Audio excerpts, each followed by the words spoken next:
Welcome back to the FlipNerd.com REI Classroom, where experts from across the real estate investing industry teach you quick lessons to take your business to the next level.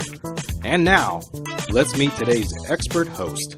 Hey everybody, I am Jim Ingersoll and it's good to see you. I am your host for the REI Classroom today, and I'm going to talk to you about a very important topic, which is privacy and asset protection. This REI Classroom real estate lesson is sponsored by UglyOpportunities.com.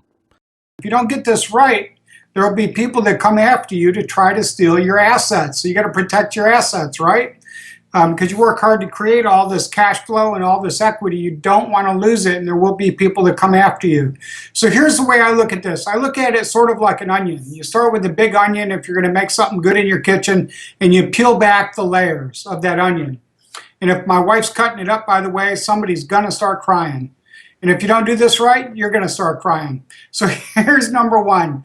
Number one is don't own anything. Now, you might be thinking, you're talking about investing in real estate, Jim. How can you not own anything? Well, I don't mean not own anything. I just mean don't you personally own anything. Don't put your personal name on a deed for any property. That's the first thing. If somebody goes to the online tax records, they look up your name, help them to find nothing in there that you own. Now, you might be saying, well, how can I control assets if I don't own them in my personal name? Here's two ways today. Number one is entities. You'll likely want to use an LLC. Now, an LLC gives you personal protection. That's what the LLC does, which is good. It pulls your personal name out of the tax records. That's very, very good. But you know what? It's still pretty easy to find you by going to your local state website and looking up who the registered agent of your LLC is. They could come after you that way, but that's better than using your personal name. Now, if you want to go one better, I would really recommend that you use trusts. Particularly, I like to use land trusts. Why do we like to use land trusts? Well, first of all, it goes into the name of the land trust online. You can use a different land trust name on every single property, and it's all going to be controlled with a trustee. So your name will never show up. Every property you own will have a different name, and it will be hard to attach all the dots to figure out what your assets are. The other thing I love about land trust is that the land trust itself is not a recorded document at the courthouse, which makes it very, very hard to figure out who the beneficiary is. So you're going to want to learn about LLCs, you're going to want to learn about land trusts, and there's ways and methods of pulling the two together.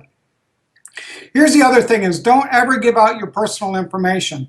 Don't let people know where you live. Don't give them your personal cell phone number. This goes for tenants that you're signing leases on, contractors you're signing contractor agreements on. Instead of using your personal house as the address or your office even, consider just getting a P.O. box at the post office or like I like to do at the local UPS store. It works very, very well. I know of one landlord who was using their personal address on their leases, and wouldn't you know, a tenant showed up on her porch one Sunday night. Don't let that happen to you. And the way to get around that is by using a P.O. box. And as far as the phone number, I highly recommend you get a Google Voice number, and that's the number you communicate out of.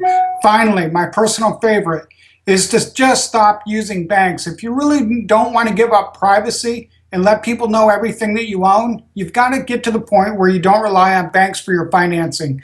Because what do you do when you go to get a bank loan? You fill out an extensive application.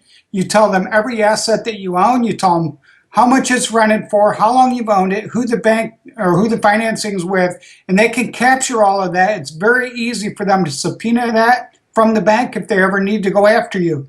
So that's it. Don't buy anything in your personal name. Don't tell anyone where you live and what your personal cell phone number is, and stop using banks. I'm Jim Ingersoll with the REI Classroom. I hope you enjoyed this session today. Homevestors, the We Buy Ugly Houses folks, is a franchise system of hundreds of real estate investors that have purchased over 65,000 houses.